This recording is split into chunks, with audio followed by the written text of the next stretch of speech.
Goeiemôre vriende, hier op hierdie Woensdag 25 Maart 2026.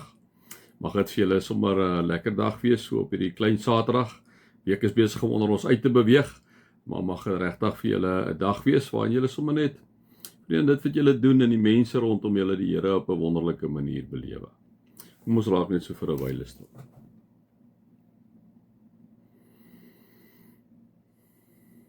Vader God, ons slaan ons oë op na die berge. Waar sal ons hulp vandaan kom? Here, ons hulp is van U wat die hemel en die aarde gemaak het. Here, as ons na Tafelberg kyk, ons slaan ons oë op na Tafelberg, dan weet ons, hy is elke dag daar. Deur miljoene jare was hy daar. U is daar, miljoene jare, getrou, altyd by ons kant. Here, ons kom bid vandag vir al die oorloë in hierdie wêreld wat ons nie verstaan nie, menselewens wat daarmee heen is. Swak en slegte mense, bose mense in hierdie wêreld, Here, wat niks omgee vir ander mense nie. Here, en ek kom vra vir U dat U ook op 'n manier, op 'n wonderlike manier ook sal ingryp. Here, ons as mense se verstand is te plat. Ons verstaan nie hoe werk hierdie goeders nie. Maar ons kom maar net na U toe en ons kom dra al hierdie spanninge, hierdie wêreldjie aan U op. Ons kom vra vir die Here op Jesup 'n manier, Here, teenwoordig. Ek weet U is teenwoordig. Ek weet U is altyd teenwoordig. En ek weet ook dat U dinge toelaat om te gebeur. Ja, dinge wat selfs teen U wil is wat gebeur, Here. Omdat U ons nie hanteer as marionette nie, maar as mense wat U wil hê dat ons U vry moet dien, uit vrye wil uit. Maar Here, as eenvoudige swak mense, kom vra ons vir die Here om wysheid te gee in hierdie tyd, wêreldwyd, spesifiek ook in ons land, met ons leierskap, Here, wat partykeer baie swak is. Kom vra ek vir U dat U ook in ons land, Here, vir ons leiers, in watter domein hulle ook al is, vir hulle wysheid en insig sal gee, wat om te doen, wanneer om iets te sê, hoe om op te tree. Amen. Vriende, mag daar vir julle genade en vrede en oorvloed wees, omdat julle God ken, Jesus ken en die Heilige Gees ken.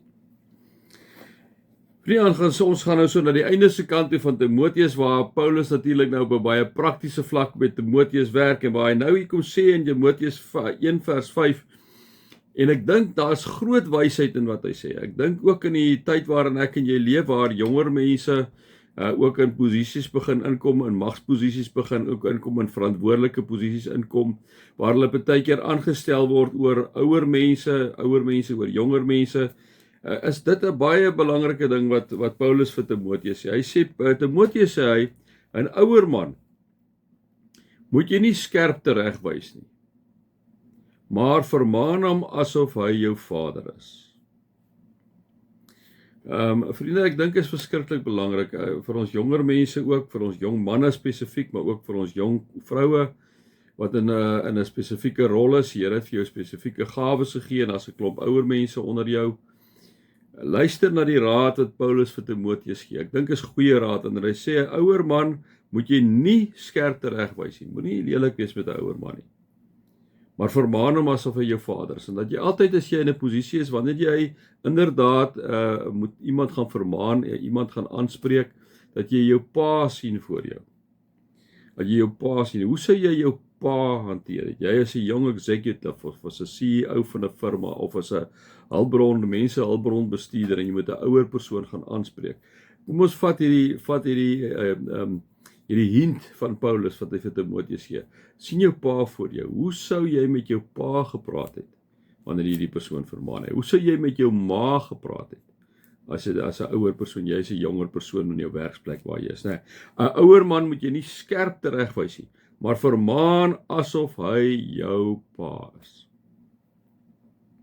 Vermaan die jonger mans soos jou broers, né? So as jy wat nou weer ouer is, Hoe moet jy jou jonger persoon hanteer? En dit kan baie keer wees dat jy jou ouer manne, jou ouer vroue makliker of sommer die kind soos 'n kind hanteer, en jy tipe van half nie goed hanteer nie. Nou kom sê Paulus, hoor hierso, ouer persone vermaan die jonger man soos jy jou broer vermaan. Hoe sal jy met jou broer praat? Jou eie broer. Gaan praat met die jonger persoon soos wat jy met jou ouer broer praat.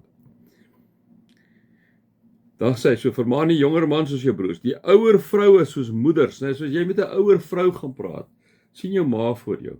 Hoe sal jy met jou ma praat? Julle wat nou 'n slegte verhouding met julle ma het, stel jou voor as jou ma met wie jy 'n goeie verhouding het.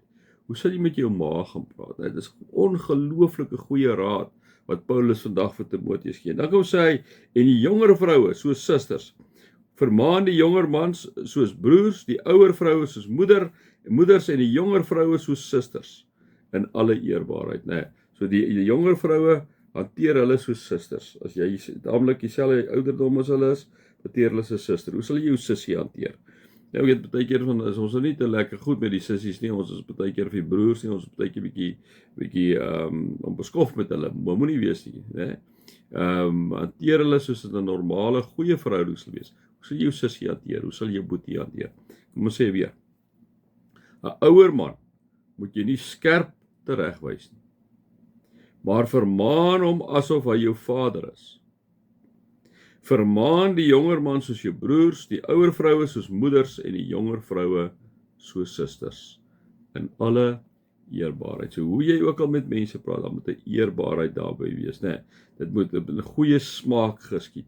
Dit moet op 'n mooi manier geskied. Dit is wat Paulus vir die jong Timoteus kom leer. My 5 sent vandag. Mag julle God se liefde ervaar, sy nabyheid ervaar en sy ontsettende groot genade ervaar. Amen.